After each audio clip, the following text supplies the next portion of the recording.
Hi students, நாம் இப்போ பார்க்கக்கூடிய கொஸ்டின் இதுக்கு முன்னாடி ப்ரீவியஸாக ஒரு கொஸ்டின் பார்த்துருந்தோம் இல்லையா? அதே சிமிலர் பேட்டர்ன் தான். A body traveling along a straight line traversed one half of the total distance with the velocity v1. So இப்போ ஒரு ஆப்ஜெக்டோடைய டிஸ்டன்ஸ் அப்படின்றது இந்த இடத்துல நம்ம எப்படி எடுத்துக்கலாம்? ஒரு கான்ஸ்டண்ட்டாக எடுத்துக்கிடும். சரிங்களா? டிஸ்டன்ஸ் அப்படின்றது ஒரு ரெண்டு எண்டு கடையில் மொத்தமாக நம்ம எஸ்ன்னு எடுத்துக்கிடுவோம்.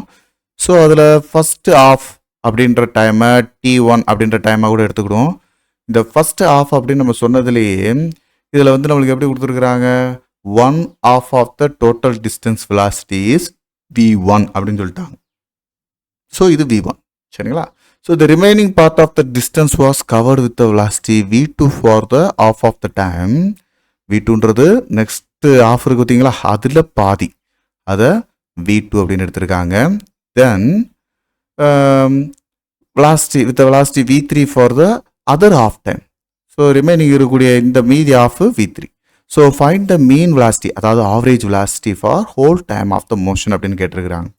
ஸோ இந்த டைம் அப்படின்றது நம்மளுக்கு இது டி டைம், தென் இது ஒரு டி டைம்னு எடுத்துக்கிடும். நம்மளுக்கு first one of the total distance அப்படின்னு பார்க்கும்போது இதை நம்மளுக்கு இதோ ஒரு 1/3, இதை ரெண்டும் சேர்ந்து 2/3 அப்படின்னு எடுத்துக்கிடும்.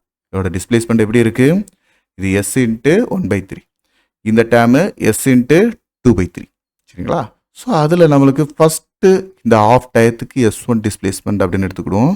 நெக்ஸ்ட் ஆஃப் டிஸ்டன்ஸுக்கு S2 அப்படின்ற மாதிரி எடுத்துக்கிடும்.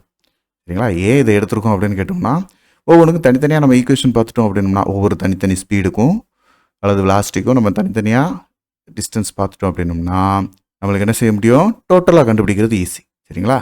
ஸோ ஃபஸ்ட்டு நம்ம வெலாசிட்டி, ஆவரேஜ் வெலாசிட்டியோ அல்லது ஜென்ரலாக வெலாசிட்டிக்கு அப்படின்னு நம்ம ஃபார்முலா எடுத்தோம் அப்படின்னோம்னா டிஸ்டன்ஸ் பை டைம். ஸோ அப்போ இந்த ஃபார்முலாவை நம்ம v = s/t அப்படின்னு எடுக்கலாம். அப்படி இல்லைனா t = s/v அப்படின்னு கூட எடுத்துருக்கலாம் இல்லையா? ஸோ இப்போ நம்ம சொல்ல போகிறது என்னது? ஃபஸ்ட்டு 1/3 டிஸ்டன்ஸை கவர் பண்ண இந்த ஸ்பீடு இருக்குது பார்த்தீங்களா, வெலாசிட்டி v1, அதுக்கான டைம் பீரியட் d1 அப்படின்றத எப்படி எடுத்துக்கலாம்னா s/3v1. இது எப்படி எடுத்துருக்கோன்னு இதுக்கு முன்னாடி நம்ம வீடியோஸில் பார்த்தோம் இல்லையா? ஸோ அதே பேட்டர்ன் தான். ஸோ ஆனால் இதில் செகண்ட் ஆஃப் வந்து எப்படி இருக்குது?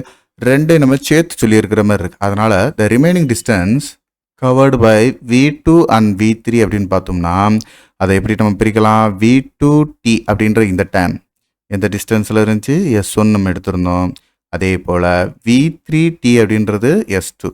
ஸோ இந்த ரெண்டு நம்ம என்ன செய்ய போகிறோம்? ஆட் பண்ண போகிறோம். ஆட் பண்ணோம்னா நம்மளுக்கு s = 2/3 அப்படின்ற நம்மளுக்கு கிடைக்கும் இல்லையா? s × 2/3, அதாவது 2s/3 அப்படின்ற இந்த டிஸ்டன்ஸ் எப்படி எழுதலாம்? s1 + s2 = இந்த ரெண்டையும் கூட்டுங்கப்பா, v2t + v3t. இது எப்படி எழுதுவீங்க? v2 + v3 × t. இந்த காமனாக ஒரு சிங்கிள் டயத்துக்கு நம்ம கண்டுபிடிச்சோம்னா அடுத்து 2ஆல் நம்ம மல்டிபிள் பண்ணிக்கலாம். சரிங்களா? ஸோ இப்போ நம்மளுக்கு இந்த ரெண்டு டிஸ்டன்ஸையும் கூட்டினா எவ்வளோ வரும்? s × 2/3 இல்லையா? ஸோ இந்த ஃபார்முலாவில் நம்ம இதை இனிமேல் எடுத்துக்கலாம்.